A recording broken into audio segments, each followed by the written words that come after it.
Yo everyone, it's Mike from Chess Lifestyle, and we are doing a very special stream today, where we're going to be analyzing the game I played yesterday in yesterday's league match. And for once in my life, I haven't just switched on the engine and checked all the moves. So I haven't seen any of the engine analysis, and I thought what we'd do is actually try and analyze our game like how the top players suggest that you should analyze. So the plan is to go through the game. I actually wrote a bunch of my thoughts on the night of my game. I'm not going to reveal the results of the game yet either, because I think that will make it more interesting. But yeah, it was an interesting game. I'll leave it at that. And thank God I've been doing calculation training the last 20 odd days. 30 now, I guess. Because yeah, this game required some of the most taxing calculation that I've had to do in a long time, and I felt like I actually navigated it really well. But I think right now my stamina is too poor. But okay, I'm giving too much away, so we'll just get into it. Welcome Arjun, welcome Josh to the stream. Hope you guys are doing well. And we are up to 38.75, so we're almost hitting that 39-minute mark for these videos. So let's get into it. So, okay, I think you can see everything fine. That's great. So my opponent played e4, and lately I've been playing this modern exclusively, pretty much. And my opponent played knight c3. Now, for the life of me, I couldn't remember why I came to the conclusion that c6 needs to be played now. I think if I play bishop g7 and I still want to play in the style of c6 d5, I think this bishop c4 move is annoying. Because I think when I play c6 to play for d5, like if white were to play d4, I could definitely get away with this line, which is like some theory where you can take back like this and it's just kind of equal and interesting. Maybe slight edge for white. But there was some reason why at c6 maybe there's some extra move that I didn't want to deal with. Can't really think what it is. Maybe it's just bishop b3. Maybe this would be super annoying, actually. Because now I don't get to gain the tempo on the piece. And this feels very awkward, doing this, like, just on its own, without d5. Yeah, so this is just not working anymore. So I think this is my issue. Like, this might be, like, some interesting anti-Gurgenitsa, so that's why I have to start with c6. Let me actually check this out. So I'll just check with engine on these things. Yeah, so if bishop b3, I can't really go d5. Yeah, here. Oh, I can. Interesting. Oh, and they just say sack a pawn. Chill as you like. Oh, I don't know if I'm brave enough to play such a position. It's probably not bad. It's probably not bad, but it's a very different kind of game, right? So if I want to avoid this, then I should probably play the c6 first. Okay, good to see. So I play with c6, my opponent plays d4. I play bishop g7. Oh, and to say one more thing about my opponent's name was John Molyneux.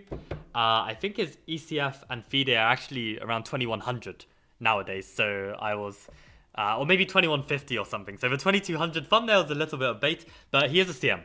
So that bit isn't bait. But yeah, 2150 I think is his rating. And yeah, here he played bishop e3, which is one of the main moves I come across. And I played d5. And here white normally has a choice between taking or pushing. And my opponent pushed. And here I play h5. And I know that this is a dodgy move. This is probably like plus 1.2 with best play. But that's the thing with best play, right? And not many people understand the analysis here. And also, players getting into this position who have prepared, they also need to prepare f6, which I think is the most engine correct move, which also is quite interesting in different ways. But I like to play with h5, and this is very in tune with this Garganitsa idea of putting a knight on f5. And in the game, it's quite funny because I think like the main correct move here should be either bishop d3 or h3. Basically preventing me from just, let's say they play knight f3 and preventing me from just trading this bishop. Now, it's very funny because my opponent actually played knight f3 here, which is exactly the same move that I played in my previous over-the-board game against this player called Shabir Okai, who's a 2250. And in the game against Shabir, I chickened out of playing bishop g4, and I instead played this move knight h6. And after h3, which is how the game went, I went knight f5, he went bishop f4, and it was very interesting because I had this plan to bring the knight to e6, and I reached this position where Shabir surprised me with bishop d3, and I realized I couldn't really play knight e6 because he could take. I think I showed this on stream actually. And in the end, after analyzing the game, I realized knight e6 is actually working. Because on bishop takes f5, I can take on f4, and then when they take on c8, I can't just take back, otherwise there'll be a piece down, but I can play bishop h6, threatening to win a queen. And because of that, I can then safely take back the bishop, and the position is just equal, or maybe even slightly better for black, practically speaking. The fact that I can trade a piece like this, and white gets nothing, this looks really good. So I had this option as well at this moment when my opponent played the game. And the thing is, my preparation is bishop g4, but I know it's slightly worse. Well, I mean, everything is slightly worse. I mean, bishop g4 is the best objective try. But I just wasn't sure if, like, I would just get grounded out. Because the thing is, this bishop g4 e6, it's very, very static. And it's difficult to evolve the position. And I was a bit scared to play it. Like, I haven't played it in classical before, like all of this preparation. So I was very tempted to repeat the game I had against Shabir, and probably h3 would be played. But in the game, I didn't know if bishop g5 here, rather than bishop f4, whether I could still do the same tactic. And I thought, if I need to sit and calculate this now, this is going to take a lot of time and effort, and there is a chance that my opponent doesn't even play with h3, doesn't even enter any of this, and all of his time is wasted, right? So in the game, I just played bishop g4. But I did look after the game to see if this bishop g5 would work, and I saw that on knight d7, and we get the same position here, where I throw knight e6, I actually can. And I didn't quite analyze all of it, so they can take, I can take. And yeah, the point is here, there's no taking on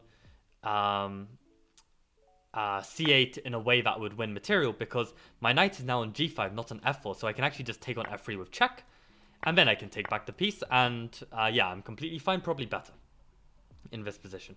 So basically, my question during the game was whether this would be the same. And I didn't want to spend the time calculating it in the game, but now I know it does.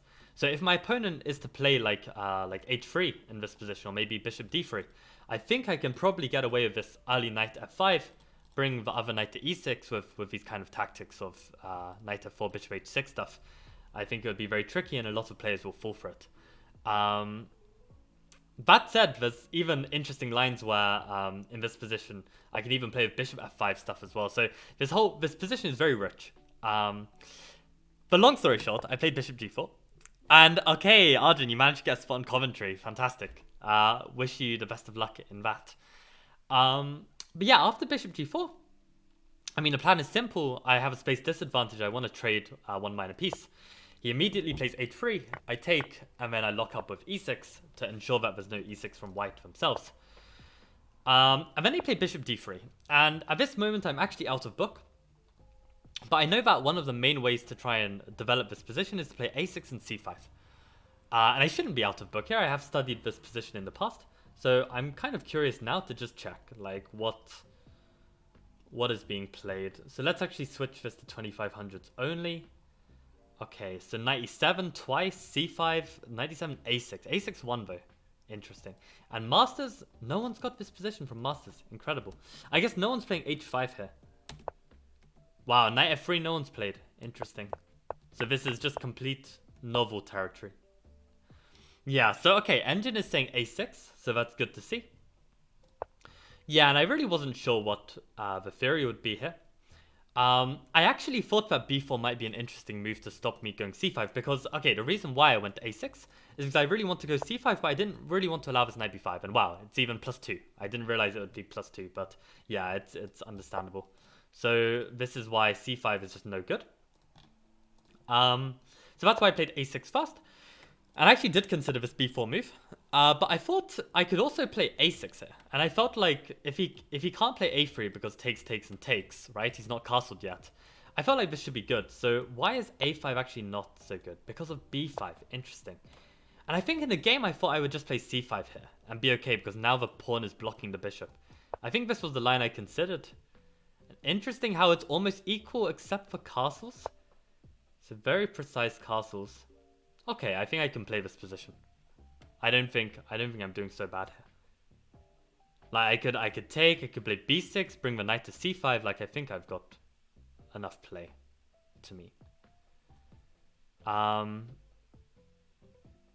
But yeah, in the game he played knight e2, which is apparently best move. I played c5, which is apparently best.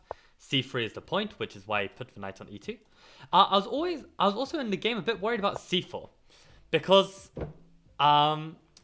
definitely white is more developed than I am. So if the center explodes, probably I'm in a bit of trouble because I don't have a safe place to castle my king. And white can easily castle and just try and swarm the center. So yeah, knight e7 makes a lot of sense, so I can take back with the knight.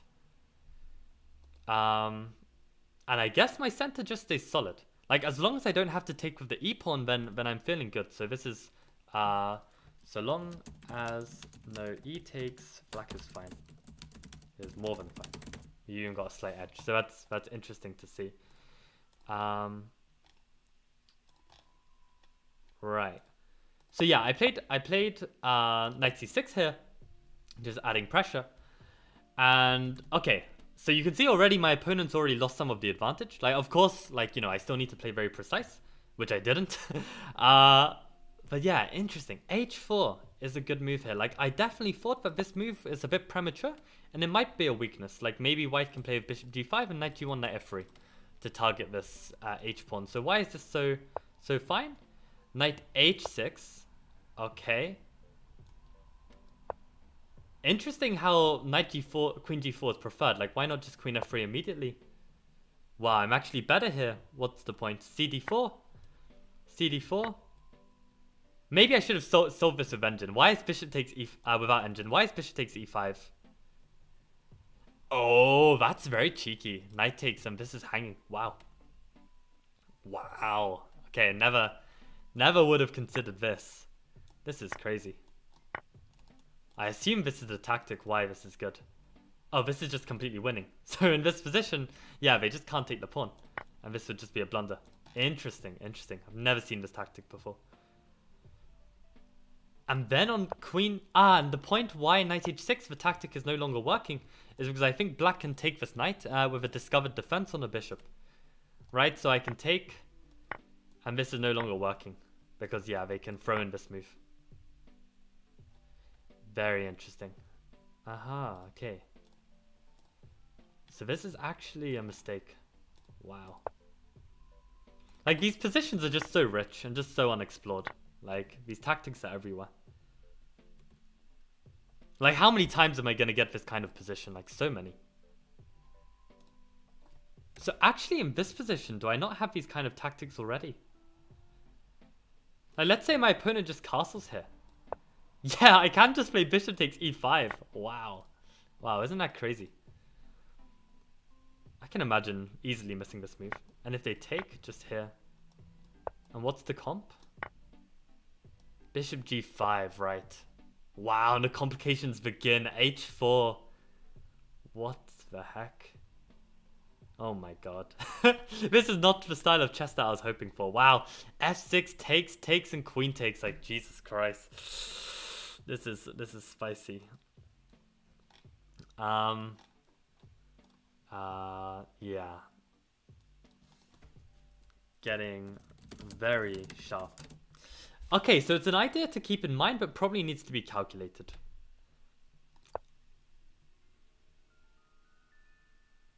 And in this position, why did cd4 need to be played first? Why can't I? So I can go b5 first, and there's just this move taking on c5. I see, I see. Okay, very interesting. Yeah, so at this moment, I played queen c7. So the reason why is because I feel like bishop takes g6, pawn takes g6, queen takes g6 check. This is a problem. Maybe I can get away with king f8 actually. Maybe it's not completely busted, but they can even take this pawn. They get 3 pawns for the piece. My king is completely weak. I don't really want this. So I played queen c7 with the idea that, yeah, if bishop takes, pawn takes, queen takes, I can play queen f7 and I can defend. And he played knight f4, and I thought at this moment I was kind of waiting for this move, because as soon as the knight moves, then I can develop this knight. Because now if they try and do any taking, I can take with the knight. And again, we get the same situation where I can block queen f7. So you can see already the position is almost equal, unless white plays very precisely with this castles, which he does. And this was an interesting moment for me because, you know, on one hand, I kind of want to have like the play on the c file with taking on cd4. But I realized how important it is that my queen always has tabs on this f7 square. So I thought this was actually a very smart positional idea to play the move c4 here. Lock up the c file and basically, yeah, then play for this break on b4 where my queen is going to be able to stay defending my king. So I thought this was quite clever. So I played b5 here. So I remember feeling like the position was going quite well. Then my opponent played bishop d2, I guess preempting this b4 move. And b4 was actually one of my main moves here. I was really considering b4, but I just didn't know if I would regret playing this too soon, like if I'd want some backup first. And I felt like I didn't really know what white was doing as well. I thought maybe I can hold out on this. Because I did think that maybe it's worth playing so that white doesn't have time to play a3. Because I thought if they play a3, I might even play b3, right? And I thought that this bishop just entombs this rook. And I thought I'd be doing very well here. So that was my idea with it. But then I just thought that I also had to reckon with the move b3, which I really wasn't sure what exactly would happen here. Because if the position opens up as well, and this is the other thing, right? I just watched a video like from the Grind, like a Grandmaster series by Carlsen and David Howe. And yeah, it was a position where basically one of the players was playing Carlsen, and the player had the knight and bishop, and Carlsen had the bishop pair. And I think it was Bu Xiangxi, a 2700 player from China, and he just decides to open up the position a little bit. And Magnus was really shocked by this decision because Magnus had the bishop pair, and I felt, yeah, do I really want to be potentially opening up this board when I'm playing with the knights, right? So I thought I'd be quite clever here, and I played the move a5. And this is where I'm going to turn off the engine for a while, and we're going to see if we can recalculate some of these lines. I'll probably get too tired, and it's probably going to be too difficult because, yeah, if I was struggling in the game, I'm definitely going to be struggling now. Hello, Yevgeny. We are analyzing a game that I played yesterday against a CM, and we have a very interesting position on our hands. Do you want to solve a positional position that I got today? Sure, why not? You can send it to my lead chest. Maybe we could have some time at the end. But yeah, in this position, my idea was that I thought maybe if white plays with a3, maybe I've provoked a weakness on the light squares here. And I thought maybe one day I can try and reroute like a knight into a4 and maybe put pressure on b2. So this was my kind of thinking. To try and provoke a3 and then try and bring this knight around. But instead my opponent played b3, and at first glance I thought I'd messed up because this b3 move is definitely not so possible when the knight can come to a5 and then I can take back with a knight. That would be a dream position with this backwards c-pawn.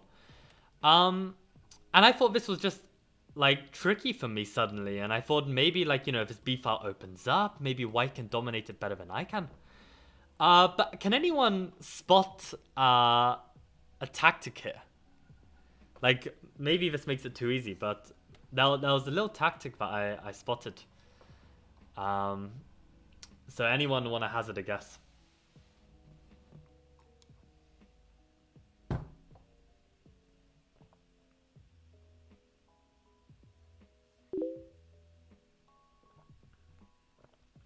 Okay, yeah, Jenny, I'll open up your message in a bit.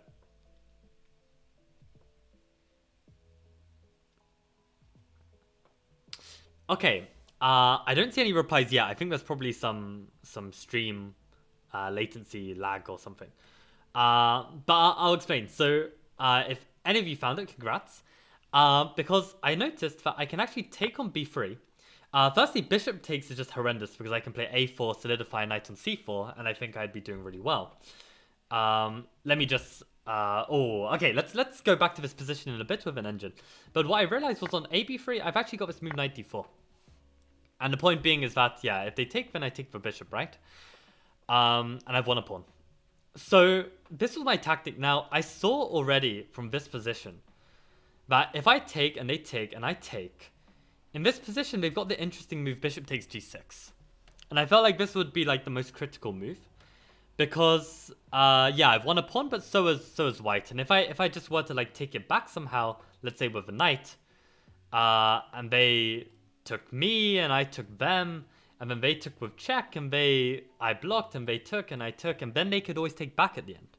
So they're not losing any material.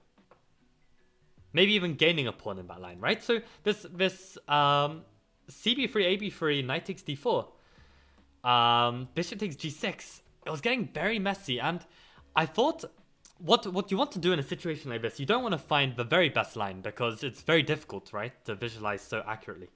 So I just wanted to make sure that I had a line that I was better. So in this position, I thought after cb3, ab3, knight d4, bishop takes g6, I thought that I could just play knight f5 and be fine. Like, remove my knight, hit the queen. And if bishop takes, I just take back with the knight. And material will be equal, but I have an open g-file. My knight is now strong on f5. And I felt like my position would be good enough. And also, like, I realized I wasn't calculating so carefully, but I just felt like I don't really see a good alternative, to be honest. I felt like I really had to just go for this tactic. So I took. My opponent took with the pawn, and I took on d4. And after some thought, my opponent realized that they had nothing better but to take on g6. Now, already at this moment, when I had taken on d4 and my opponent was calculating this line, I realized that this move, knight f5, is not working at all. Because my opponent can throw in this. And it's not so clear if I take here, because they can take here attacking my rook. So I can take their rook, they can take mine, I can take their bishop, but then they can retreat the bishop. And did I think I was equal in pieces? Because actually I've won a piece, no?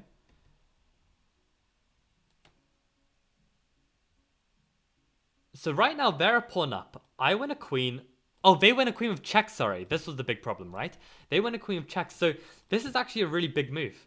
This is actually a really big move. So I then started thinking of ways like maybe I could use this knight instead while this knight protects this pawn. But then this had problems as well.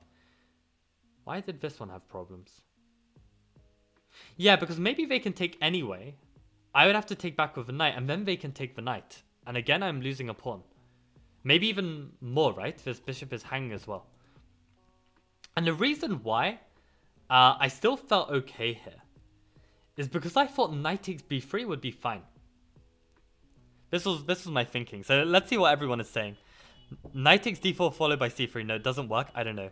Can you hide the moves on the right? That's a great idea. Let me think. How can I do that? The thing is, every time I make a move on the board, I think it's going to... I know what I can do. I can do this. There we go. That will cover it. There's a knight e2 intermezzo after bishop takes g6. Maybe that works. No. Right, exactly. The knight is still covering the square, right? So it just holds up. It just holds up. So in this position, I mean, I was looking at a bunch of different stuff, but I felt like my best bet was to take on b3 here. Because, yeah, I mean, I'm hitting these pieces as well as the bishop, right? So, you know, they can't just defend the bishop because I'm just going to win material, and they can't just retreat the bishop because I'm going to win material this way, right? So this looks very promising. Now, the one line that I had looked at, of course, is knight takes e6 here, right? I can't take, but in this position, and also my bishop is forked, so the only move I have here is queen takes e5. And in this position, so we'll try and calculate it from here. Basically, I saw knight takes b3, knight takes e6, queen takes e5, and I thought in this position, well, if they trade queens and I take back with the bishop, I thought I'm doing very well here, right? Because I'm hitting the bishop, I'm hitting the knight, I'm hitting the other bishop, I'm hitting the rook. And I haven't even lost any material here. It might even be even. I'm not sure if I'm a pawn up or a pawn down or something, but I'm not like a piece down or something. So in that position, white's got a lot to deal with. And I felt like I would be good there. So I think after knight takes b3, knight e6, queen e5, another move was my main line was this intermediate move, bishop f4. Because it looks like they saved their bishop. And in that position, for some reason I didn't think I could just take the knight. Why couldn't I just take the knight there? Knight b3, knight e6, queen e5, bishop f4. Why can't I just take the knight on e6? Because if I can, that just looks fine. What was I worried about?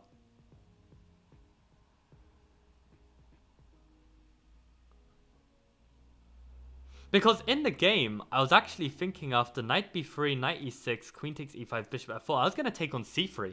That was my conclusion.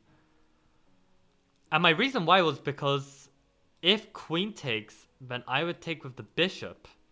And the point is that I'm not just threatening to win an exchange, I'm threatening to win a whole rook because my bishop and knight, or if they don't trade queens, my queen and knight are targeting this rook. So I'm literally threatening to take. And I thought I'd be up material there.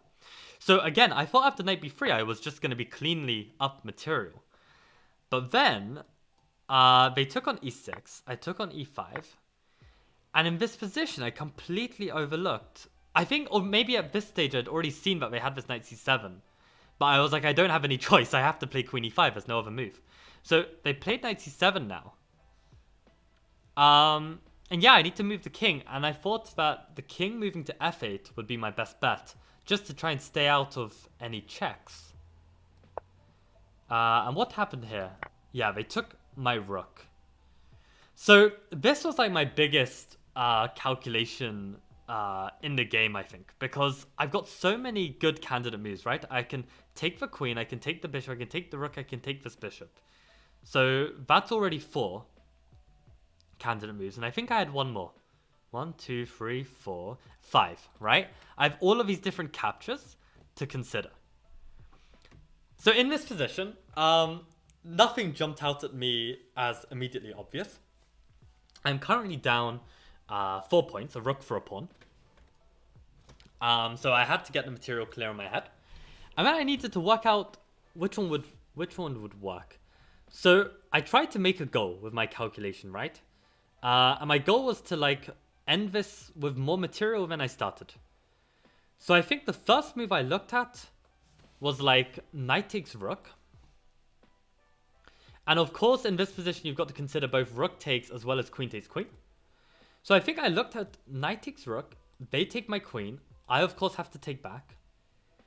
And let's say they take my knight. Then let's say I take their bishop. And what's the material there?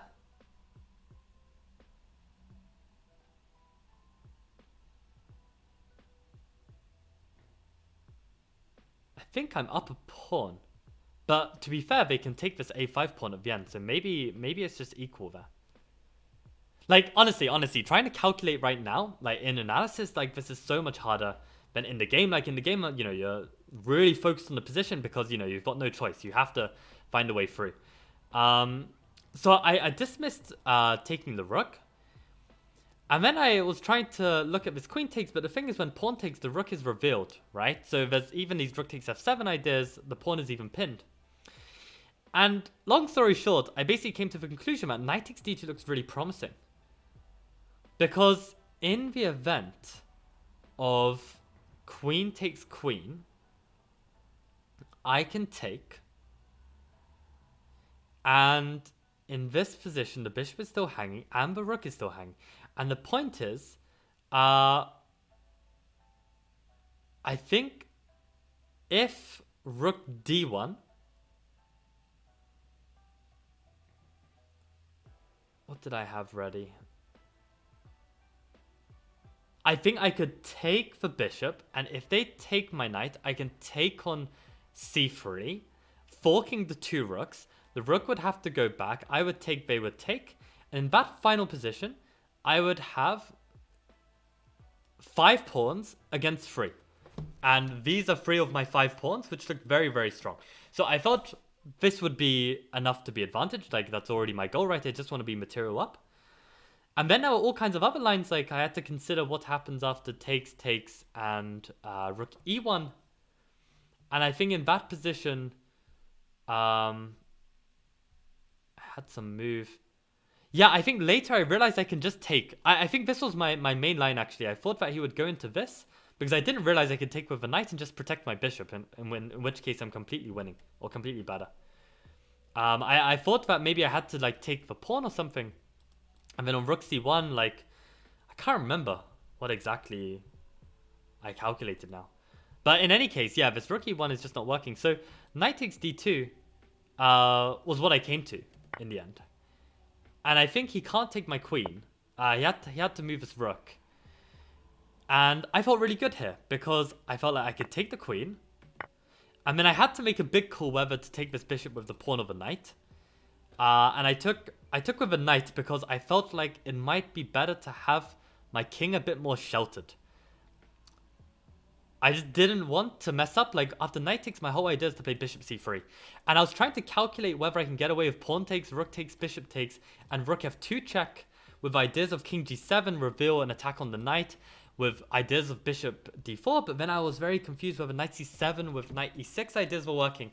And I just felt like I was already getting a bit low on time, and I didn't want to waste my time calculating this position when knight g6 is also probably fine. So I played knight g6, and here they surprised me because I didn't really see this idea. I thought they were going to take. I would take. They would have to go back. I would take, and I'd just get this position where I feel like I'm doing really well. So I completely overlooked this move. And in the game, I kind of just tunnel visioned this idea, but I'm wondering if I had anything better. I don't think I did though, because this knight is attacked, right? So I need to deal with this, and if I move the knight somewhere, I'm still dropping these pawns. So I felt like winning this pawn was smart. And then here, I actually made a pretty good call, I think. So actually, if any of my Leicestershire junior students are watching, they should know the answer to this. Actually, no, not all of them. I think not everyone was here when I gave this lesson, but in this position. What is the question you should be asking yourself, actually? What is like the number one question you should be asking yourself in this position?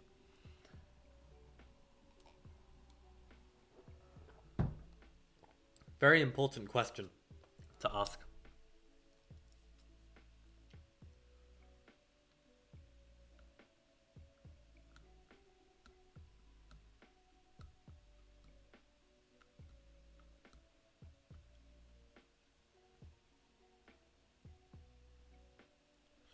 For the record, we're going to go back over all of these moves with an engine in just a second. But I think it's good to see like without the engine first, and then we'll recap and see what we can understand and learn. Okay, so again, I assume there's like some stream lag or something, so I'll reveal the answer, otherwise you're going to be waiting forever. Hello Frizz, welcome to the stream.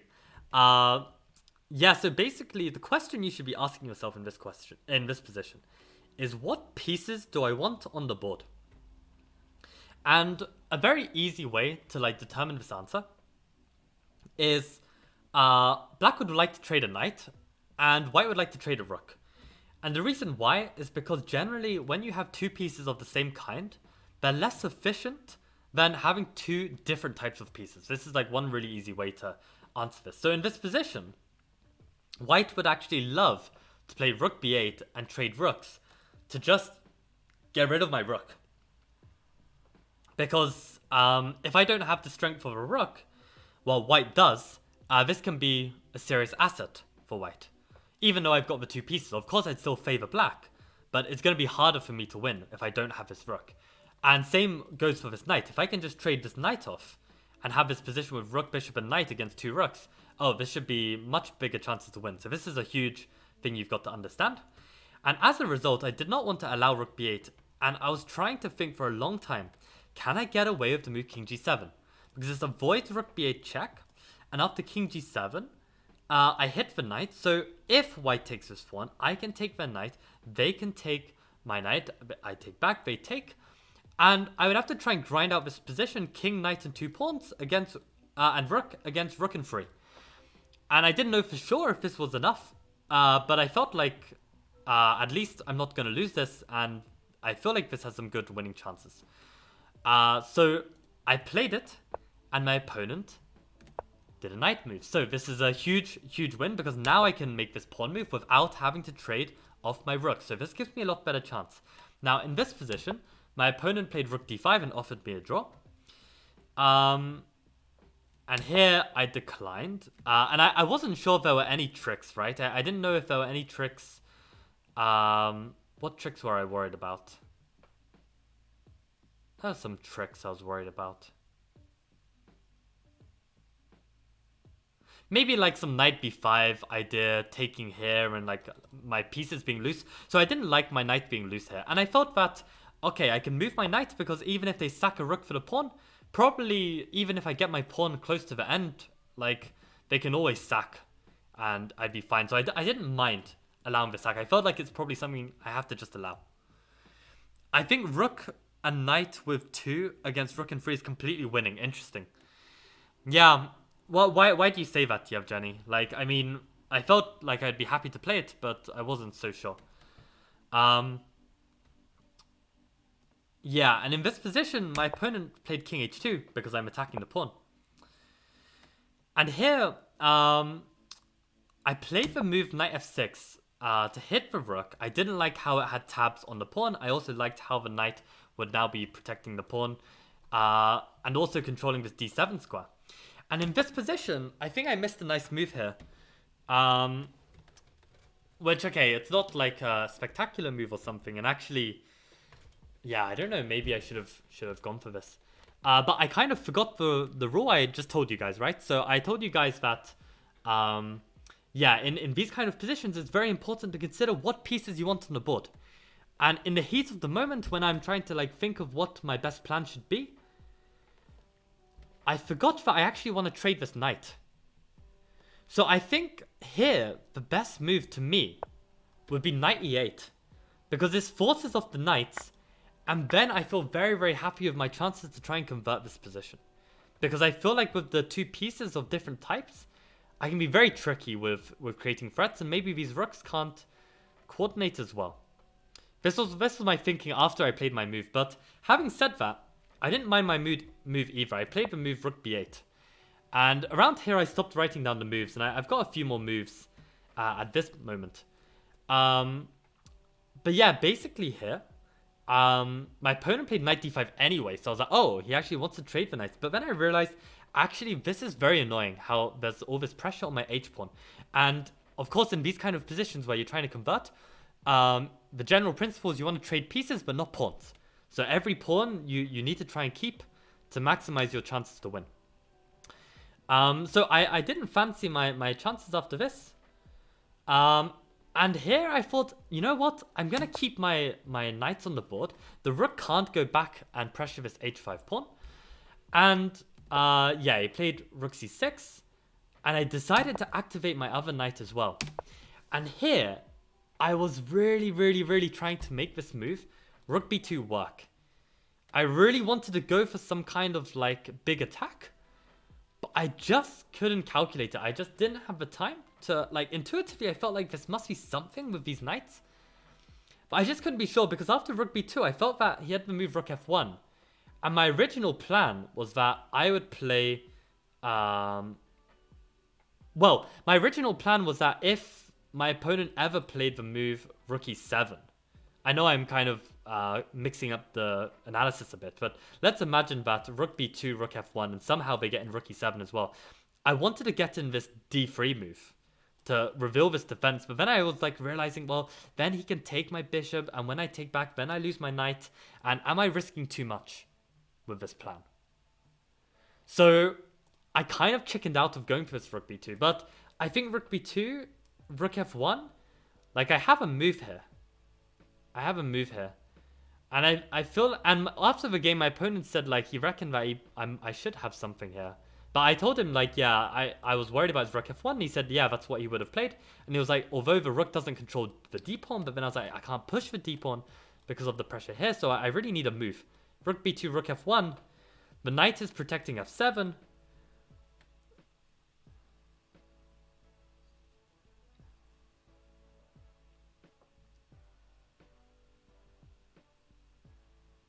Okay, I really wanted to make something work here.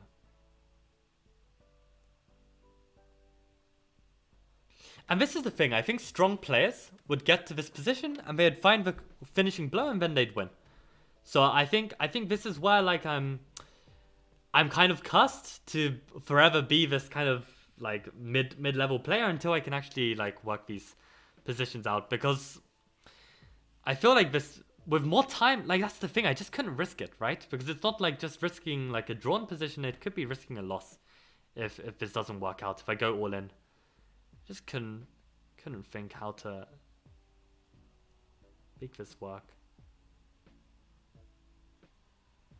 In the end, I played bishop a5 after all of this. Like, I just couldn't... I was just worried about the tension on this bishop. I just felt like this would be the best way. Maybe then I can push the pawn kind of thing. Like, this was my thinking. But yeah, I was getting very low on time at this moment. And it's 10-second increment. 10 seconds a move. Can anyone see? Is rook b2, rook f1? Is there something here?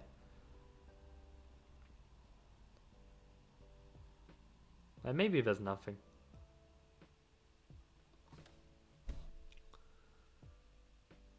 Maybe there's just nothing.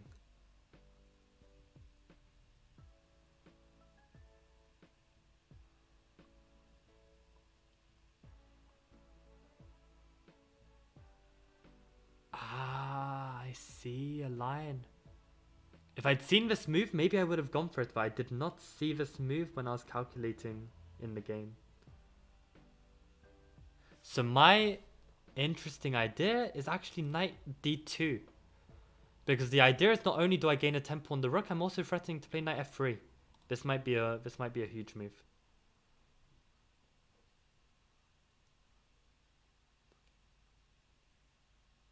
That looks very strong.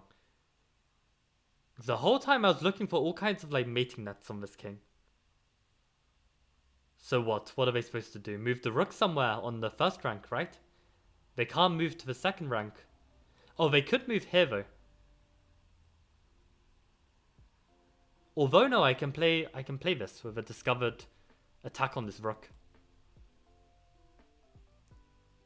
Yeah, wow, is this just winning? This might just be winning. So here, where can they even go? They can't go here or here without getting forked. So where can they even go? Don't even see. If they were to move like some attacking move that does nothing, like maybe here or something, hit the knight. I can give knight check, king here, and then I'm just mating. Yeah, I really felt like I had something here, but I couldn't see it. I couldn't see it.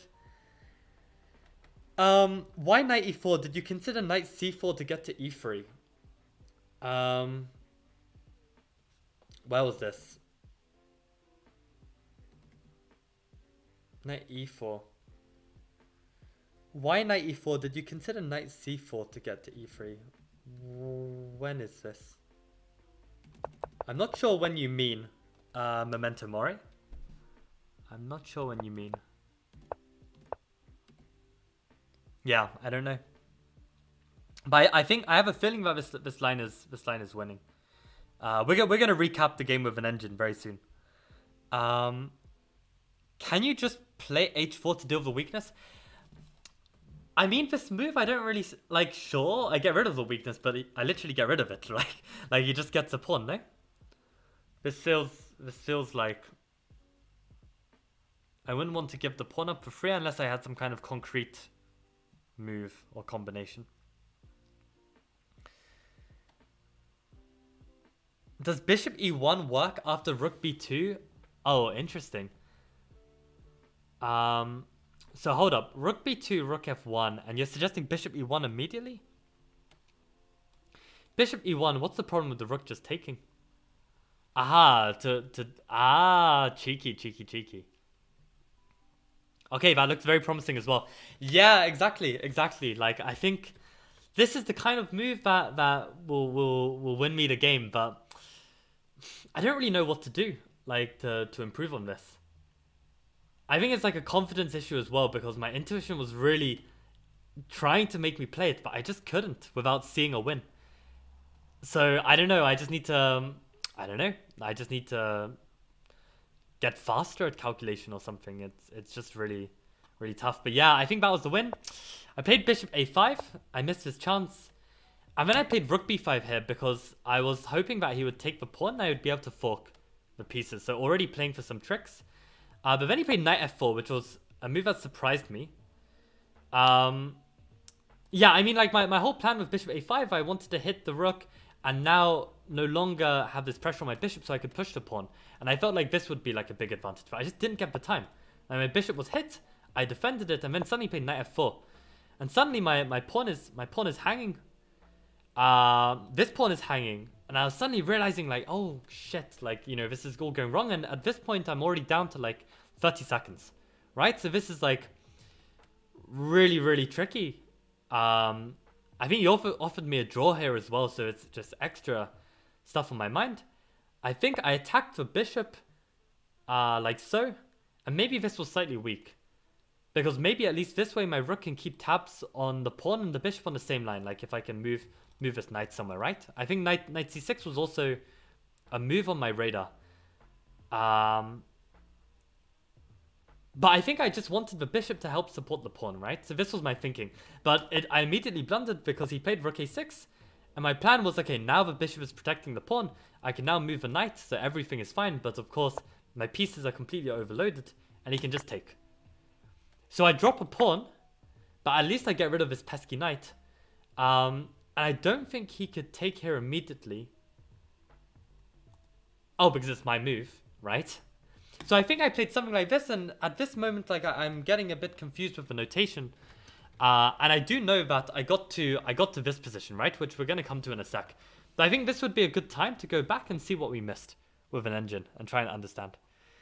Yeah, exactly. You said you have a problem with stamina, not that I can talk. I'm always tired these days. Maybe working on that. Exactly. Yeah, so to be honest, yeah, when I got to this moment, and I was trying to calculate the complications of the bishop a5.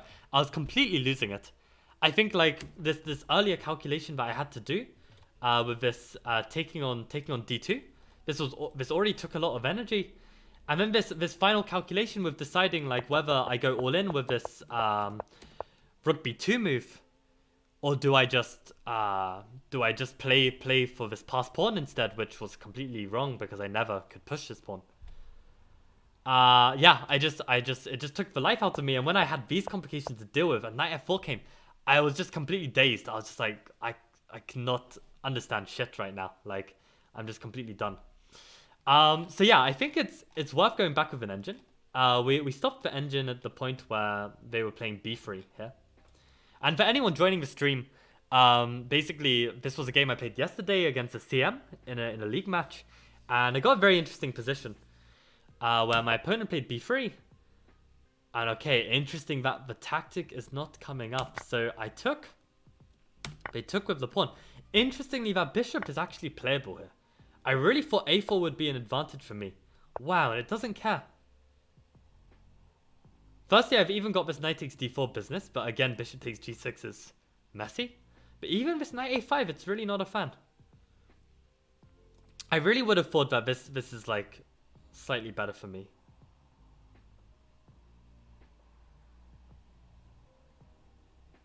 Is this pawn really stronger than this pawn?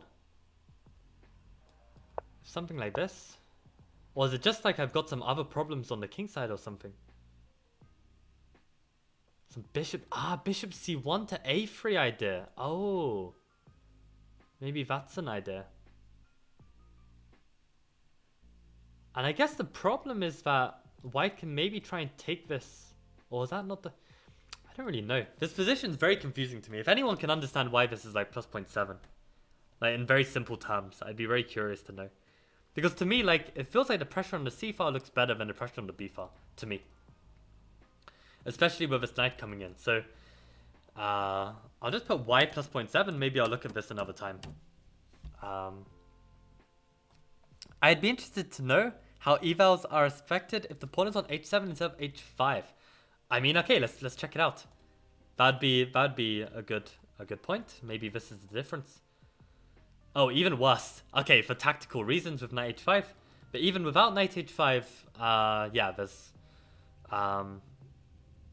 it's still just as bad. Plus 0.7, plus 0.8 even. Right, so interesting. But yeah, so I took and I went for this tactic, and wow, it's +1. Who would have guessed? Who would have guessed? So in this position, knight e6 is the only move, of course. I took on e5. And yeah, in this position, bishop f4 is just not working, right? Oh, and I can just take on e6. I think in the game, I was actually thinking I would take on c3. And I looked at this. Did I look at this? Oh, they can take the knight at the end. Oh no. I think I had considered rook fe1. Oh no, rook ae1, right. So, yeah, no. Oh god. Well, glad bishop f4 wasn't played. But yeah, wow, I just have not... I mean, I definitely saw queen e6 at one point. And I hope I would have stopped to think again to just take this knight, because yeah, this just looks completely better. I mean, I've definitely got to be a bit careful about the kind of pressure on e1, but I think I'm probably surviving. Wow. Yeah, so knight c7 was only moved, but interesting how this is all forced. Knight b3, knight e6, and the engine goes down immediately. So the engine was saying this was +1, and following the force line, you can see already it's going down. So even the engine is struggling to evaluate this position, which is quite refreshing to see. So knight c7 was played. King f8 only move. Ah, bishop f4 here. Maybe this is what... This is what we're talking about, right? No, I was never considering queen takes c3 here. Yeah, I was considering this, and it was only... Yeah, it was only queen takes c3 at this moment on bishop f4. Right. This was the moment where I thought queen takes c3 was fine. Right, okay, now it makes a lot more sense. And then I've got like this pressure on the rook, and I thought I'd be better here. Right. But it's only equal? If I take on a1, they just take on a8. And I have these extra pawns, but it's just not enough. I guess my king is weak enough, and they've got bishop pair in the open position. This is crazy. And I have to play a move like h4. And if I just move the knight, well then my queen just gets harassed immediately, and these pawns start to drop like flies. Very interesting. Very interesting. Wow. Yeah, I mean, I literally just thought I'd take on c3 and I'd be fine. So yeah, my opponent was saying that he thought bishop f4 was good. But, yeah, he wasn't sure, so he took. And then I found this knight d2, so I'm glad this is the top move, because this was where I really did a thorough investigation of all these candidate moves, and I thought knight takes d2 was best, so that's great. Yeah, and then he played this, and okay, if he takes on e5, I take with the bishop. Oh, bishop d3, I did not consider this move. But yeah, I thought this would be good for me, just taking here, and if they take... Right, so they can't take this because of this, right? This is too strong. Yeah, so rook d1 was played. I took on g3, and I felt really good about this. Right, and this was the moment where I was considering f takes, right? And yeah, f takes is also winning. But I just couldn't calculate it. I just couldn't calculate for sure if this would be fine. Wow, and I'm even just completely winning here. Yeah, I just didn't know for sure. I didn't know for sure because I was very scared of like this kind of bullshit, right? Like with these forks. I was just very worried. Ah, but this one, the rook is hanging, right? Maybe I was just getting confused between lines. This is very strong, of course. Yeah. Maybe I was considering like this rook f1 and then mixing up like this stuff, but then the rook is still hanging. And maybe somehow I gave white an extra move here. Yeah, it looks like they're just not getting out. Maybe this would have been the way to go. But yeah, I took... And then he took here, and I took... And yeah, king d7 is the best move. Fantastic. Okay, d4 is fine as well. So, do they not care about this move? Or am I just completely wrong about this? I thought that strategically this is actually what white wants. But maybe trading of the pieces is actually tough. Like, maybe this rook is so bad. Maybe the activity of the other rook is just needed. I mean, I don't think I'm strategically wrong about how, like, trading rooks is generally a good idea, but maybe you could see, like, the rook was in the corner, this rook was, like, so active. Maybe it was, like, trading these rooks, this would be a different story. So, interesting, this is actually better for black. Wow, so, okay, I avoided this for nothing. King g7, knight c7, d4. He offered me a draw, of course I declined. Ah, this was the moment where, who asked this in chat? Yeah, Memento Mori asked, like, what if knight c4 instead of knight e4? Right, and this is indeed a good move. Why didn't I play this?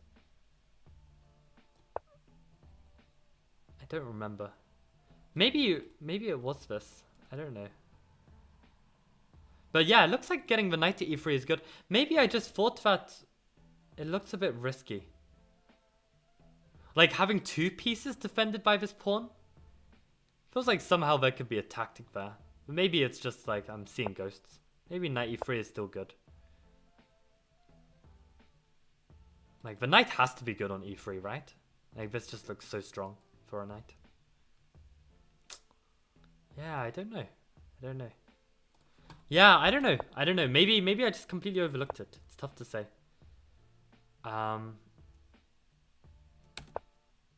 Or maybe I was so fixated on getting this knight back. I also don't know.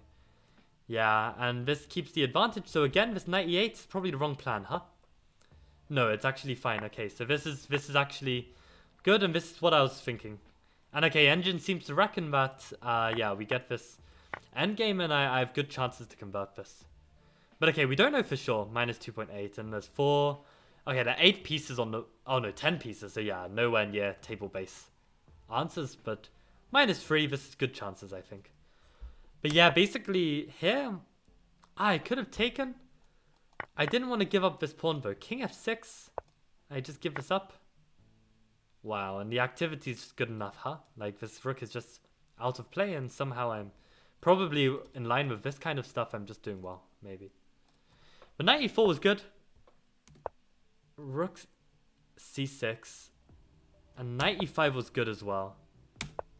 And rook c7. And indeed, rook b2 is the move.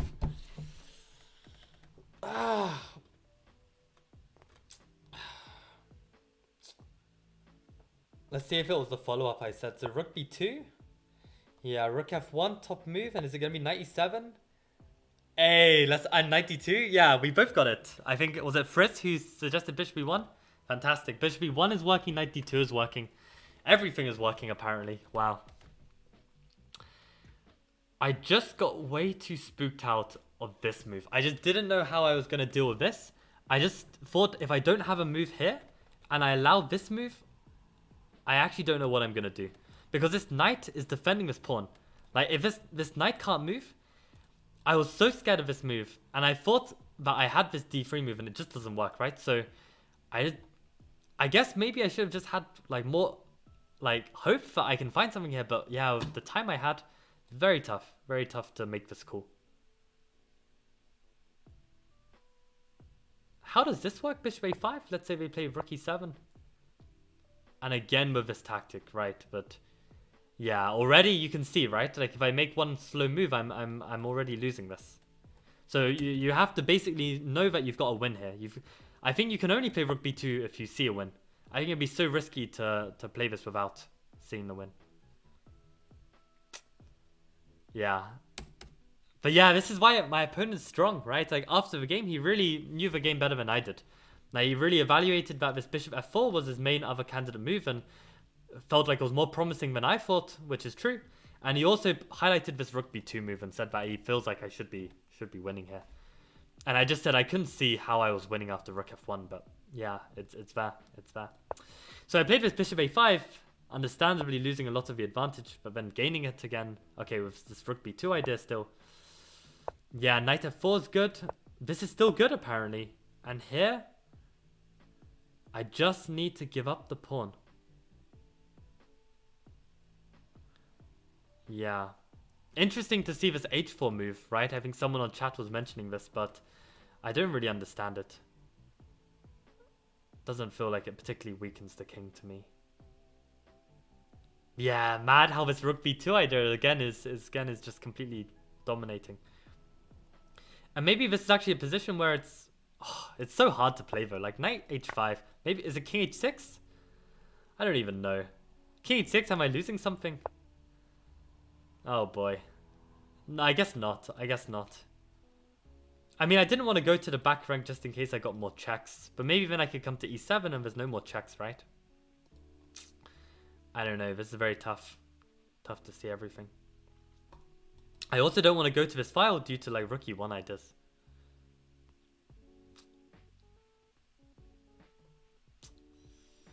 Yeah. Wow.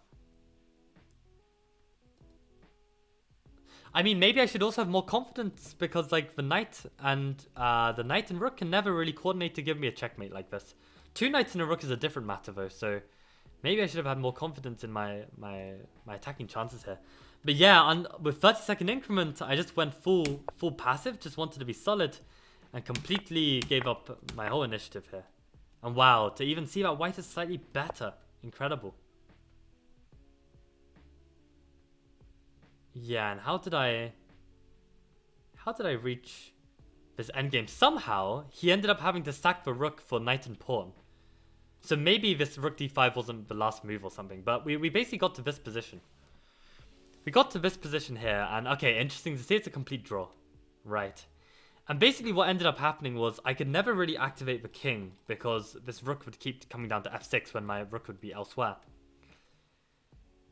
I eventually brought the knight to e5 to protect my f-pawn, and I was really trying to find a way to make progress. And in the end, I managed to sack my rook on this pawn. The king would take, his rook was here, and I gave a fork. So I forked his two pieces like this. So I ended up having knight and pawn against 2. But I couldn't grind this down, and the problem with this position is that I want to use my knight to cover this potential queening, and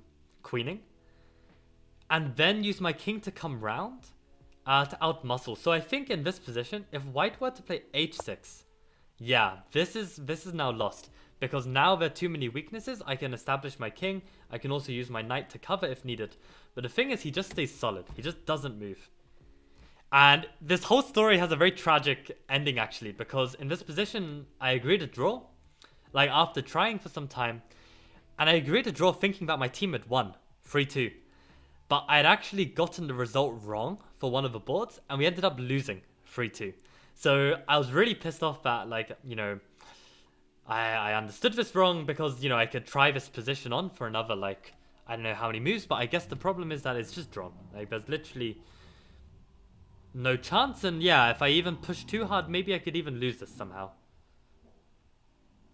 Like, I don't know, at what point does this knight need to be somewhere else that I actually lose this position? Let's say if I do this. Is this lost? No, it's still not lost. I guess I don't know how this would be lost, right? Like, h6... I can always go king g8. Probably. Maybe I could lose this, you know? Maybe I could lose this. So I had to be a little bit careful not to completely mess this up. Is this not like a huge threat? Okay, we're managing to survive by just a threat. Just a threat here. To dislodge this king so we can get back to g7. I mean, this would be a crazy winning attempt, right? You bait all of this. Yeah, wow, what a winning attempt. Wow, so then white needs to bail out with g6, incredible. So this is the kind of play I could have gone for, right? I could have really baited my opponent to play for the win. And then try and like swindle a win or something. Like with the team, you know, if a draw doesn't help the team, I would be genuinely tempted to just try something like this. But I really thought the draw would win for the match, and yeah, we lost by half a point. It's tragic.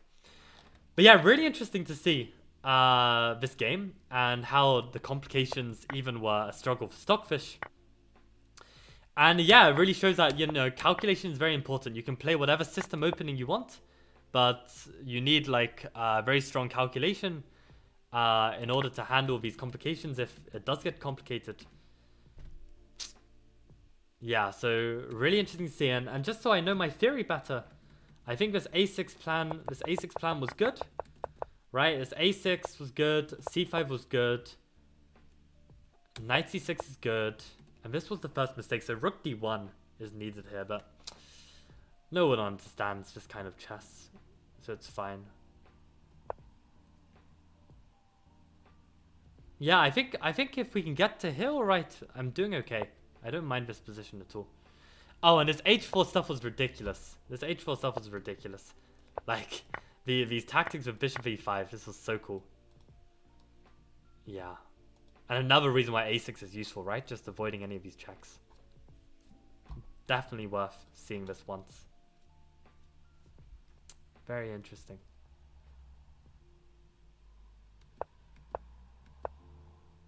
Yeah, but this was wrong. So actually, yeah, the point is we can just dislodge this queen completely. Let's say queen f4 maybe. Can we try and like attack it somehow like this? So what, rook c8? Wow, it's even giving knight f5 in some lines. Like knight f5 feels dodgy because my deep pawn will be weak. So rook. Wow, what are these tactics? Have you seen this main line? cd4, cd4, knight f5, and on takes. We're not even taking back. We're playing bishop f6, bishop h6. How insane is this? But then this check? Are you kidding me? And now g takes. Wow, what a line. Right, somehow the pawn is just completely untouched. It's incredible. And in this position, if we play a more natural rook c8, let's say they just castle or something. Okay, we're already taking over. This is very cool. And yeah, this knight b4, this was actually what I was playing for in the game. I was thinking maybe I can try and play for something like this. Yeah, and if they try and keep the bishop, yeah, exactly. Exactly. This is what I was looking at. Okay, this is great to see. So in this position, if I ever get this again, I can afford to play with here. Yeah, I don't need to worry about this. Yeah, and I can play for this kind of plan again. Interesting. And if they don't play queen d3, let's say they just castle here. Is rook c8? Okay, we've still got this tactic, which was just wild. And if rook c8... Right, this time the rook does get out in time. Interesting. So maybe like a move like rook c1. Yeah, and the point is actually white's rooks are connected, right? So they're going to be able to dominate the c file. And then it becomes a bit tricky. Ha. Oh, the lines of bishop e5 are just so nasty. It's so nasty. And if they try and play queen d3 now, again, this h4 stuff is working. So interesting. Yeah, and again, this queen f3 is just met like this. And again, bishop g6. Yeah, this looks... We win a pawn, but our king is completely wide open. Yeah, this is some crazy chess. Wow, the queen is actually almost trapped even. And rook h5. Wow, what a game this would be. Yeah, I think this is definitely playable. I think this has a lot of promise. So, yeah, I think definitely when I get to this fork in the road, I'm going to be playing with bishop g4 with confidence in future. Like I never played this in classical. I'd only like prepared it with an engine like a long time ago. So it's good to really recap all of this. Yeah, draw against 2100 plus with black is good. Yeah, and you know I had some winning chances as well. So this is actually the dream, right? Like I think this worked out really well. But yeah, I don't know if there's any players in chat who are like maybe 2200 and above, who would probably like spot this chance to play rook b2. What am I gonna need to do to like play this? Because like when you're solving this at home, you could probably play rook b2 fairly confidently, but in a real game, to have the confidence to go for this and be sure that you've just got to be able to see that either bishop e1 or knight e7 is winning. And with less than 5 minutes on the clock. Like, I probably had like 2-3 minutes here. It's such a committal decision. I don't know if I can blame myself.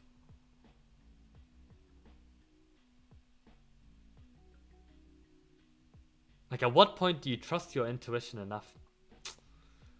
Like, these pieces look scary, but that's the other thing. Like, you can trust your intuition, but if you don't see the win here, you may even lose. So you need to see one of these moves. So I think I just had to see it.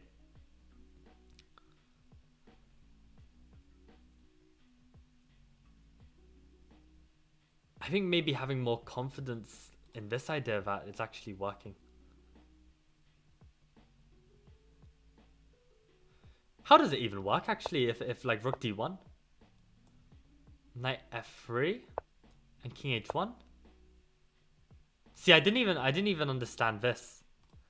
Like, imagine doing this and then just like this is still like potentially hanging. This is just completely winning. Knight d3. Huh. Yeah, no. Knight d3 is an insane move to play. Oh my god. I think like you just have to like be tactically gifted, and I think a lot of hard work could get you there, but I don't know how much hard work is gonna come for me to confidently play this for 2-3 minutes. Like, I think I'd really need to be at another level with my calculation and tactics to convert this. So yeah, very, very tough. Because for sure my opponent would find like the best defense. So maybe that's why bishop e1 is actually a nicer way to do it. Because if you can see that this is very cleanly just wins back an exchange, and you're creating all this threat, this looks like the most logical move to me, actually.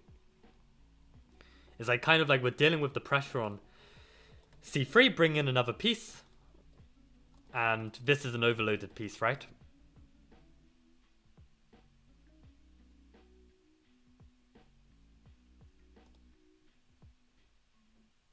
Yeah, interesting. I think like there's this like concept of key piece as well. So this is like the key piece holding the position together because we want to play knight d3 and the rook's guarding it, right?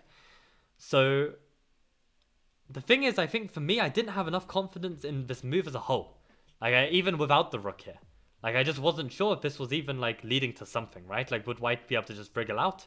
I guess not. But yeah, for some reason, I just didn't have enough confidence in this attack. So maybe I should just have confidence that like, okay, sure, these pawns protect the king, but the knights can check over the pawns, right? And this rook's on the 7th, like, maybe we should just have enough confidence in this. I mean, that's the other thing as well. Like, every time you analyze a position like this and you learn and see that this is actually winning, you get that extra little bit closer to playing it, I think. So I think, like, this kind of analysis is really good. Yeah. I think playing risky against high-rated people is more interesting. I mean, the thing is, I've also been scarred a lot, Yevgeny. Like, I did a stat. So actually, I'm improving on the stat now, right, with this draw. But in 8 games where I had winning positions of +3 or +4 or more, like this position here, against 2200s and above, what can you guess? Guys, write in chat, what do you think my score was in 8 games? Out of 8 games where I had +4, either for black or white, like I was completely winning, in these 8 games, what score did I get? Like, did I get 4 out of 8? Did I get 8 out of 8? Did I get 0 out of 8? What score? Let's hear some answers. What do you think? When I got a winning position of +3 or more in against a 2200 and above player. What score did I get? At least when this was a few months ago when I worked out the stat, and it was just so crushing.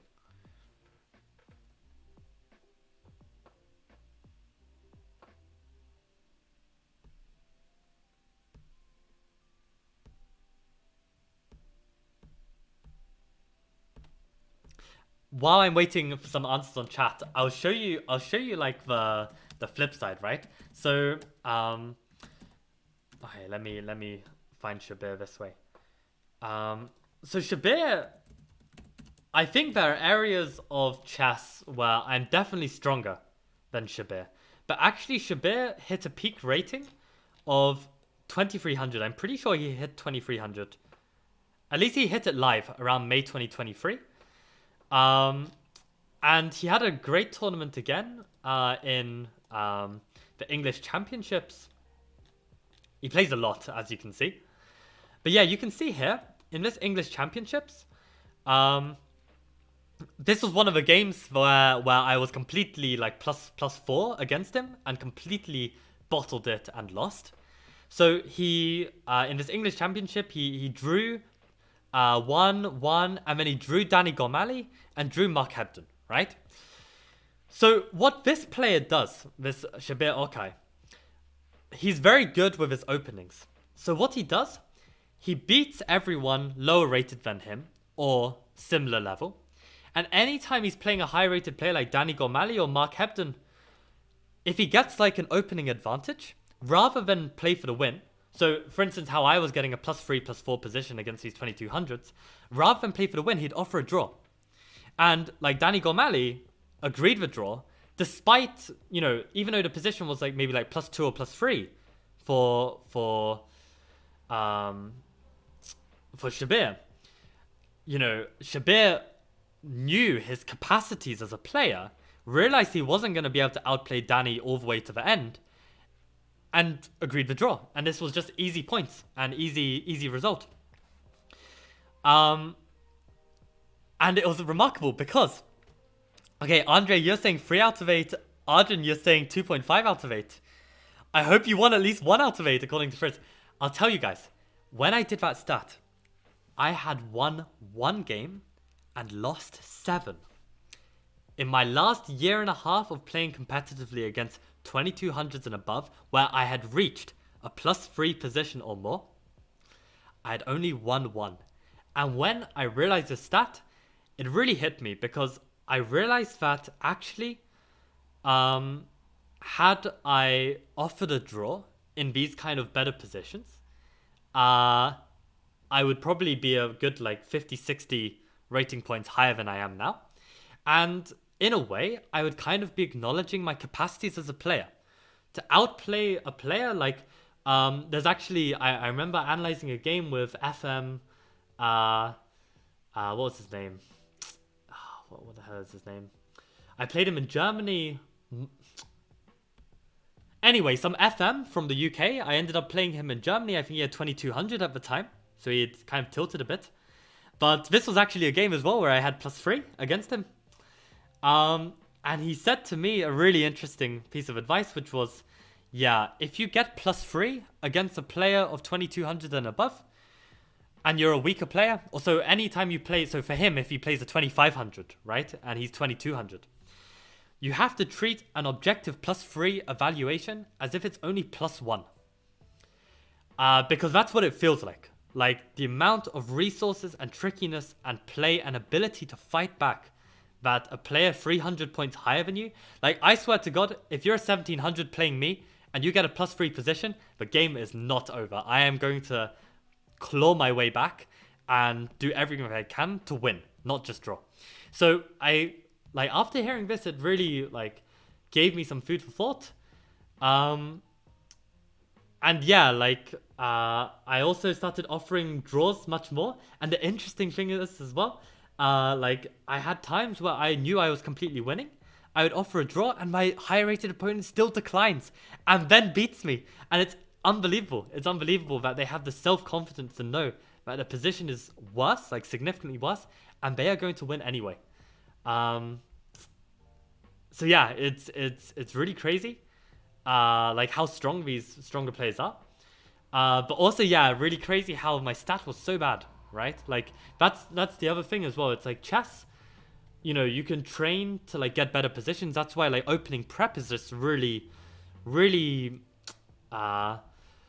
it's more important you're playing openings of your style than actually like getting good positions out of the opening, because it doesn't matter if you get a +1, +2 position if like, you know, you're just gonna get outplayed, right? So it really, you need to have everything, right? So like the opening prep, of course, is useful to at least have the +2 position, but it's completely worthless if you're going to lose every time anyway, right? So you need the skills to match your different elements of play. So this is the kind of move that I need to be seeing with Rugby 2. And I don't think there's any shortcut really to seeing it. Unless I was gifted the tactics from birth. Like, there's no real shortcut except just more experience. And that's the good thing, at least with chess, is that you can get there through experience. So there are players who have, like, they reach a certain level at a young age, and then they have like a renaissance where they gain another 100, 200 rating points because everything clicks, the experience is there. Like, maybe in 5 years' time, I'd have the confidence to play Rugby 2 because I just understand the position just that little bit better. So I think, like, experience counts for a lot. And actually, you've got players like Topalov and Anand who are like peaking, reaching like 2800 in their like late 30s, like 38, 39, 40. So definitely they're less sharp than when they were in their 20s. But as a player overall, they are stronger. So it's really interesting to see, and not just with like Anand and Topalov, but even weaker players as well. Like, yeah, I'm there's a lot of players who are actually like reaching heights at like an older age. So yeah, there's lots of factors to consider. But this was my game. Really interesting to see lots of this analysis, and I'm very proud that I got this bishop, this knight takes d2 correct. Can't remember where this was now. Yeah, here. I had 5 different candidate moves, and I found the only move that gives me a slight advantage.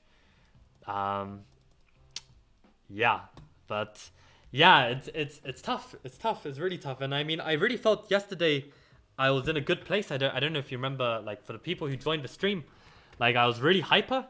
I managed to use that energy to just like focus, but also just make sure I was calm. I also wore a hoodie, and I found that like this is something that I used to do all the time as a junior, and then I forgot. But wearing a hoodie is always nice, because when you need to like really focus, you can always put your hood up and just like really shut everything out and focus. So yeah, I brought a hoodie for the match, and this helped a lot. So I think it's just like finding like ideal conditions and then managing to do that. But yeah, I'm still kind of terrified of playing like any 9-round tournaments, which I know I will do at some point again. But it's just like my mood today, actually, guys. Like, I was in such a bad mood. And yeah, if you're playing a 9-round tournament, you can't afford to be in a bad mood. Like, you're literally just completely tilt. So I know it's interesting, like all of these challenges, but that's really the challenge of being a strong player, like to handle all of this. But yeah, let's follow the stream. Hi, I've never commented on any of your videos, but for me, your content is so motivating. Awesome. I'm aiming to achieve FIDE of 2000. Okay, nice, Mixer. Yeah, I mean, this is what it's about, right? Like, I mean, I think these streams are good as well because, I'm a chess teacher, right? I'm a chess coach. So I didn't want to like coach you guys on these streams. Otherwise, none of my students are going to want to pay me, right? Like, they're just going to be like, I can get this for free. But I think this is different, right? Like these streams, like I'm mostly training for myself, and you guys can get a bit of benefit from watching. And also a lot of the stuff that I'm talking about, like this isn't really lesson stuff. Like like for my students, they will know that I do talk a lot about this stuff as well, when it's relevant. But yeah, I think in general, like, I think like I still get enough out of, I have more to offer as a coach because like I can really, personalize and tailor the lessons and the training and the advice to the student, right? And I'm really trying my best to like consider like what are the students' strengths and how are they going to improve, not just like generic advice of like, oh, let's just solve this tactic today, like something like this, So yeah, I think my students still appreciate the lessons, and yeah, this is just some bonus. But yeah, I appreciate the comment, Muxo. I'm currently 1502, and I just lost 44 in my last tournament, which took a toll on self-confidence. Right, exactly, man. It's just like, like, it's crazy how you may feel that you're really underrated, and you still lose big rating. It's insane. It's insane, because, like, I remember playing a tournament where I felt like I was at least 100 points underrated, and I think that was a fair, objective assessment of my strength. And I lost, like, a bunch of rating, and it was just because I was playing players who were like 300 points underrated. And it's tough, man. It's tough. Like, I have a friend, I have a friend called Maxime, and I mean, he was recently 2100 ECF. So this guy is like a strong player, and he's been like over 2000 for a very long time. So Oh, I thought he got okay 2093. Okay, very close to 2100. Maybe he was live 2100, but he's been like a decent player for like a while. And back here, like he was underrated, right? Maxim's FIDE is criminally low for his rating. He's 1750. And it was insane because he played a tournament like back in March 2022, right? In 2022, he was like a underrated 1900 with a rating at the time of like, I don't know, 1700. And he lost 60 points. And when you see who he was playing, I mean, he was playing Zain Patel and Jack Leal. And nowadays, Zain Patel and Jack Leal, they're 2,000 players, right? But at the time, they were 1,500. But obviously, back then, they weren't really 1,500. And, I don't know about these guys. Clearly, Maxime had a terrible tournament. But the point is, even Maxime was dropping 60 points as like a 1,700. When he was like actually 2,000 and, even getting close to 2,100. Like, it's unbelievable how difficult the grind of FIDE is. It's actually unbelievable how difficult it is. And I think people underestimate how difficult it is nowadays compared to before. And there's not a single player who played chess in the past and got their title before that is like, really doing better than they were like 10 years ago. Because the standard has just increased so much. Like, yeah, you can't just play at the same level and expect to keep your rating. You have to play above your level and even more. This is the real key. And yeah, this is hard. This is real hard. Yeah. Fritz says offering a draw might be good sometimes, but I don't think it's a good way to think to offer one when you're winning. Exactly, and Yevgeny says the same. And this is the crazy thing, right? Like, I had a phase where I was doing this. I was understanding my limitations as a player. I was offering this draw, and it worked. It worked in a game or two. Like I had a game against actually no, okay, to be fair, in that position I was slightly worse. But kind of just being more open to offering draws. But yeah, it was weird. I think you guys are right.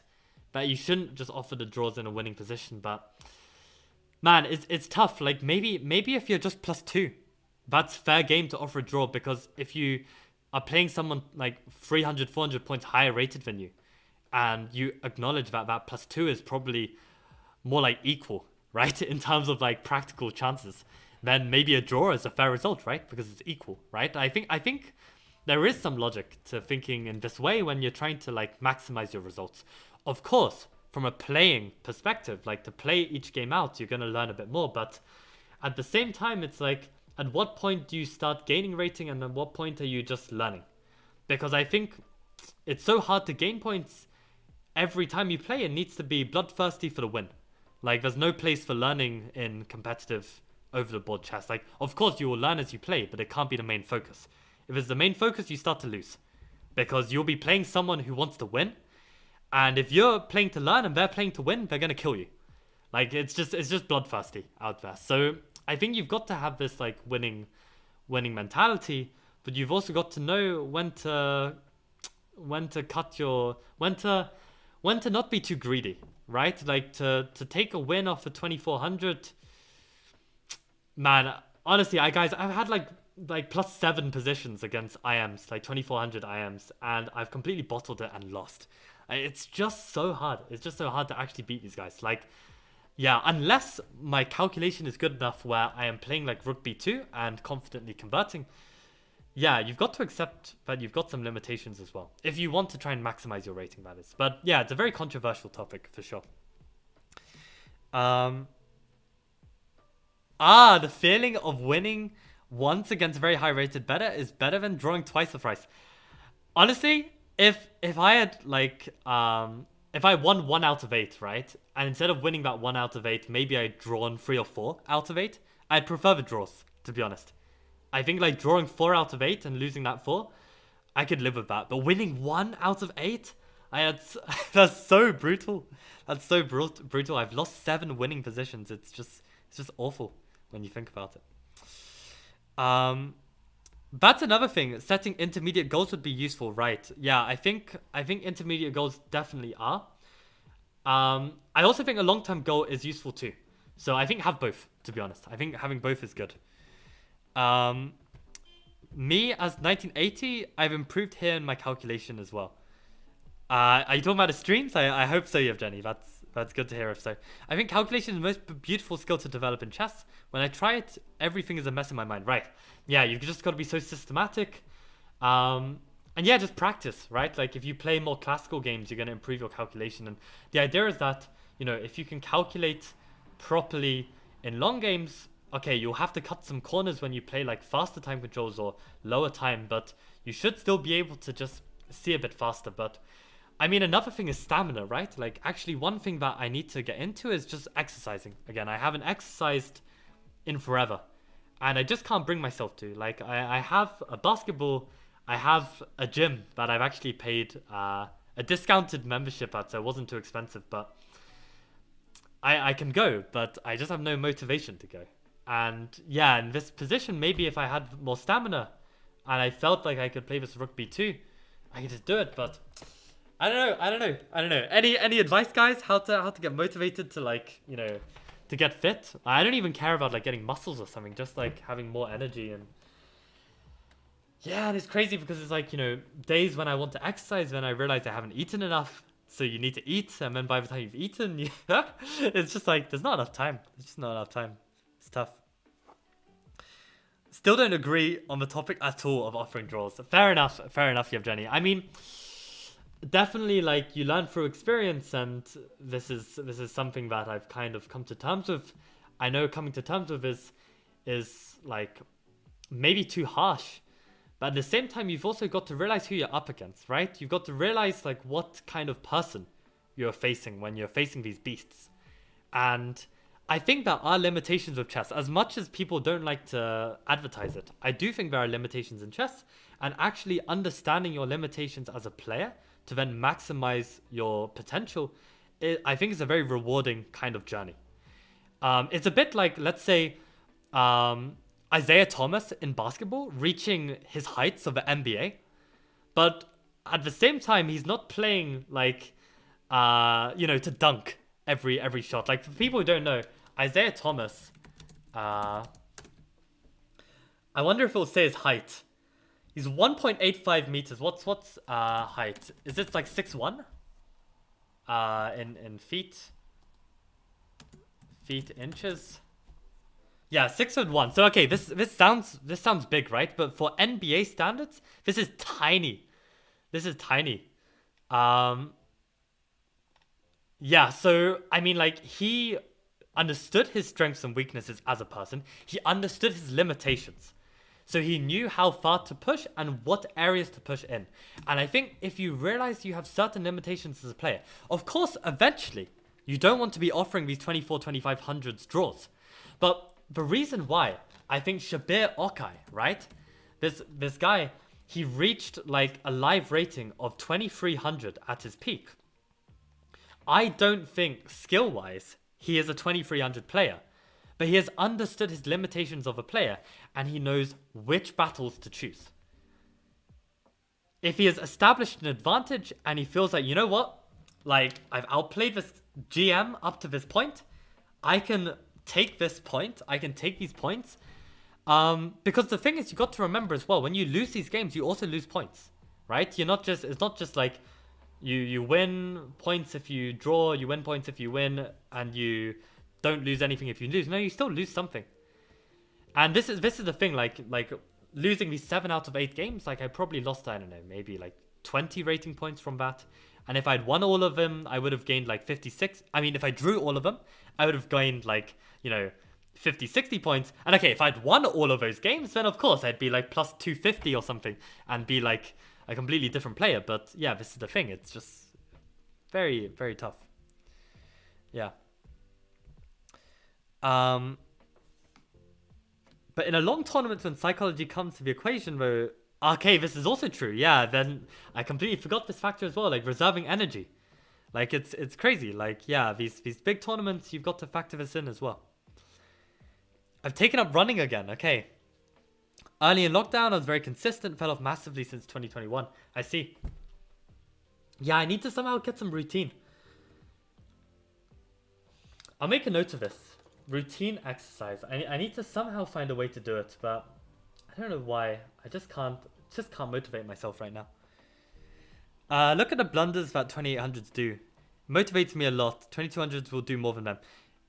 It's true, but at the same time, like the blunders that a 2800 makes, like the position is so complicated, and okay, maybe they overlook something simple, but they're not gonna blunder against a 2000 in the same way that they might blunder against a peer.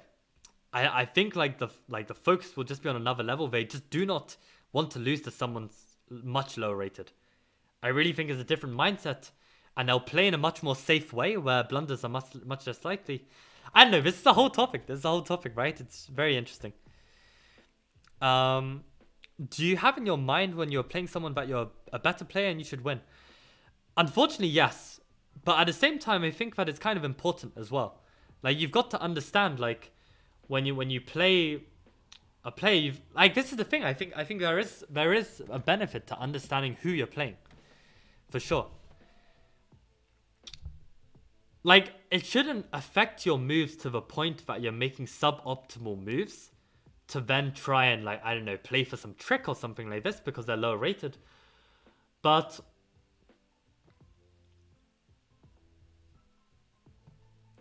I don't know. It should come into the equation somewhat. I think it's useful to then be able to feel like you have a grasp on like what's happening. It's like you can really like make the extremes, right? Like let's imagine that you're playing a friend who doesn't play chess, right? And they start playing like knight a3, knight h3, and just making some garbage moves. You use this information to dictate how you play the game. You still play the best moves you can. You're not gonna just risk, hanging a queen to play for checkmate in one and hope they miss it. Like, you don't go this far, but it gives you more information. And I think information about a player is always useful.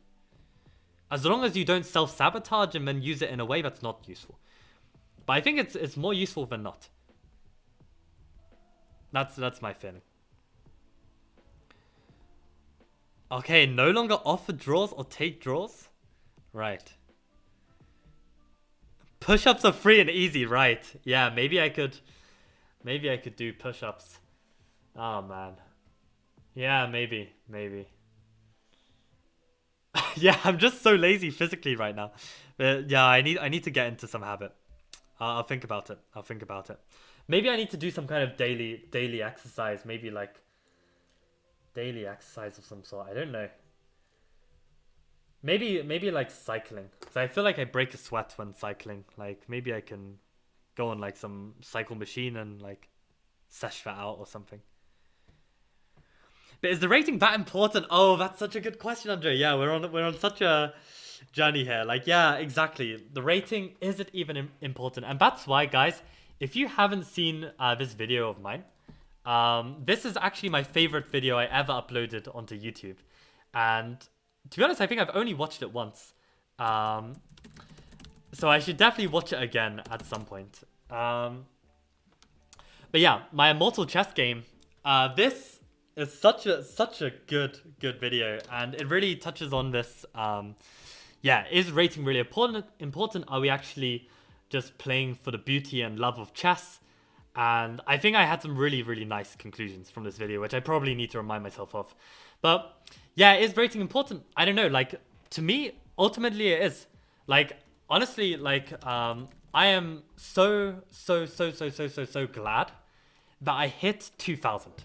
Like the fact that I got so close, I got to 1995, and then I got to 1997, and if I had lost rating and plummeted down here, I would have felt like something was missing. Like, I think being so close to a milestone it can just be really soul crushing. And I think just hitting 2000 was just like such a big deal. Like, I know it shouldn't be, it's just a number, it's 5 rating points, what's the difference? But there's something about like making an achievement that nothing can take away from you. And I think rating is ultimately the most valuable of achievements in that sense, because even more than a title in some ways, because like a title you can get in different ways, right? You could get a title through being, I don't know, winning enough games in the Olympiad on a bottom board and getting a title. So it's not all the same, but rating, no one can take this away from you. Like, okay, maybe you could argue like you could just play in easier tournaments or something like this, but nowadays it's really not easy to even just play in easier tournaments. Like everyone is hustling, everyone is fighting, and it's a really fair representative of your skill, of where you're at, like how well have you managed to handle your ability. And I think like yeah, I think it's something that is worth aiming for. I mean, I think you could live this very monk kind of like Zen Buddhist mindset of not having these goals and just kind of going with the flow maybe, and just not attributing value to this stuff and just attributing value to enjoying the game and improving at the game, right? Like there's this kind of argument that, you know, you can make more ground by not having this goal and just by working on the habits and working on the improvement, and then the goal will come. Like this is some kind of mindset. But the fact that chess has so many bloodthirsty players, if you are just in this mindset, this Zen mindset, I can't, like, and I also have been there at times. I think I will lose every time to a Michael who is bloodthirsty for the win and caring about every little result and going all in for it. And I don't think I'm actually there right now. I don't think I'm as bloodthirsty as I have been. But I think that is the mindset you need. It's a bit like even like a Hans Niemann kind of mindset, like completely going over the top in terms of like your self-belief and just your hunger to prove and to win, right? Like if Hans Niemann had nothing to prove, yeah, he would still be a strong player, but definitely not at 2700. I don't think there are definitely elements of Hans's play, but it's not 2700, yet he made it to 2700. And I think a lot of it comes through like determination and just, yeah, just complete and utter bloodthirstiness to win a game of chess. And okay, like, definitely it has its shortcomings as well, right? Like, you know, he's completely narcissistic and, you know, he's got all kinds of problems. But, I mean, from a chess perspective, if we're discussing, like, how to maximize your potential and get your best results, like, it's interesting, like, how far does this kind of headspace get you? I think it's interesting. Um...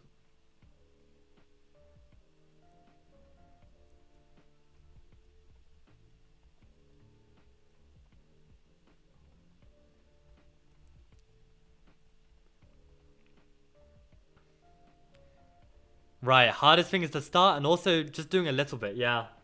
Yeah, that's actually something I learned as well. I read this book called Atomic Habits, which is a really good book actually. And one of the tips there was like aim for less. So like even if you just like do like aim to do 1 minute a day or something, you end up doing a bit more. And that's kind of happened with these streams, right? Like I aim for this like 39 minutes, and what? How long have I been streaming already? Like 2 hours or something. So it's like you always end up doing a bit more than what you set out to do. So I think that's good. Yeah, so maybe I can aim to like, I don't know, cycle like five miles or something, and then like I'll end up doing a bit more or something like this. Like maybe I can do that. Yeah. I just need some way to like actually stick to it somehow.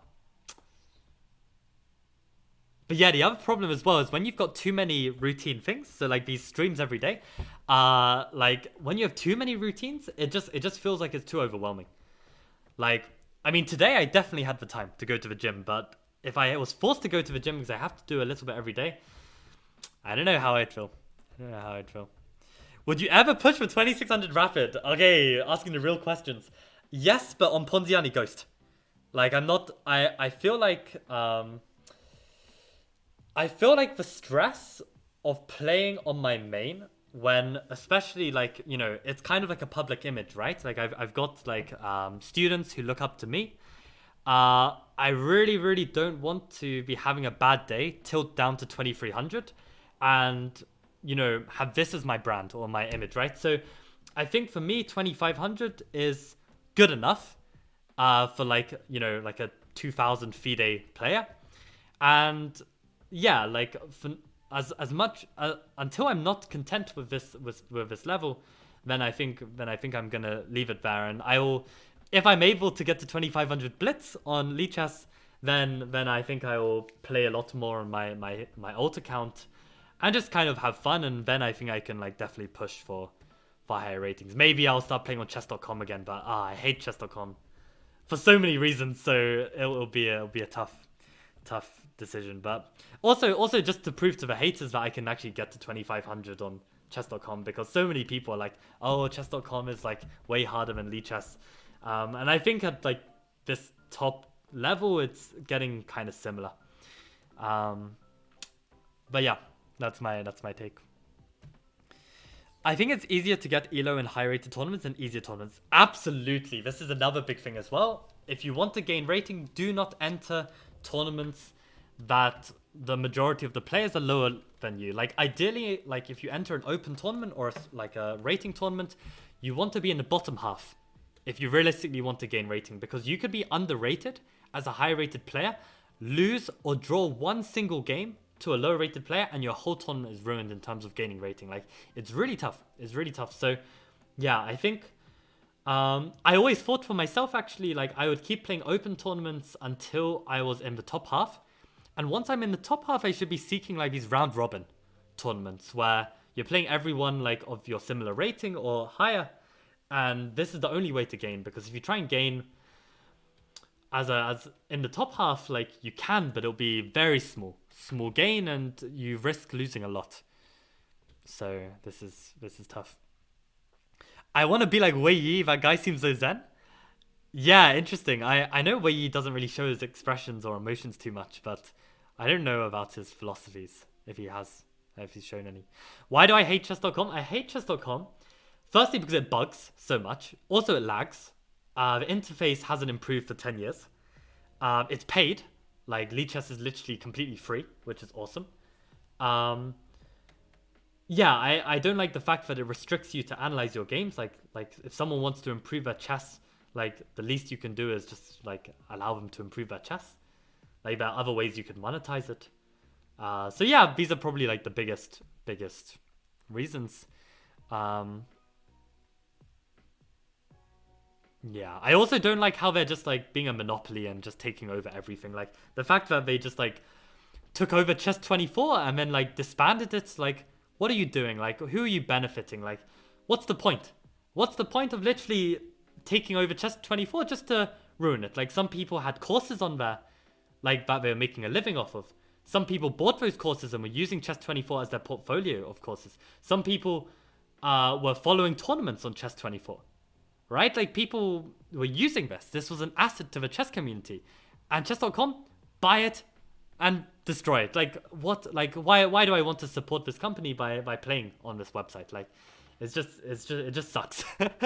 Like, it honestly just sucks. And I'm so glad that Lichess has made a statement that they will never, ever, ever, ever sell Lichess, because for sure chess.com would have tried to buy it out and just get rid of it, which would have just been terrible. Because of the green pieces? Yeah, you can change. Still feels bad. Yeah, guys. I mean, that was my game. I am quite proud of myself for playing this, and I feel like everything is coming together in some ways. Like, I feel like the opening choice was good. The middle game decisions were decent. Yeah, missed this win, but then ultimately didn't choke the game as well. I didn't like over push and lose. So this is all progress, right? So yeah, I'm pretty happy with how it went. And okay, make small gains slowly but surely. Like, okay, like these are very, very slow gains, but yeah, it's not all about the gains, as someone said. It's also about the love of chess. And actually, maybe guys, I will watch my own video maybe tonight if I've got the time. Maybe I'll even head to the gym. Who knows? But yeah, if you haven't seen this video, guys, this is my favorite video I've ever uploaded on Chess Lifestyle. And if you're looking for some motivation to train chess, to play chess, to believe in chess, this is the video I think you should watch. But yeah, on that note, thank you guys all for joining. Thank you to the Patreon subscribers for supporting, and thank you to Josh for being a YouTube member here. I appreciate all the support I can get. And I think I'll call it a day there. So we're going to go back to our usual training of calculation and tactics tomorrow. Yevgeny, I realized he sent me a position. I will check that out, and maybe we can do it tomorrow in the stream. So that is all from me, and thank you for watching, and see you guys tomorrow. Adios.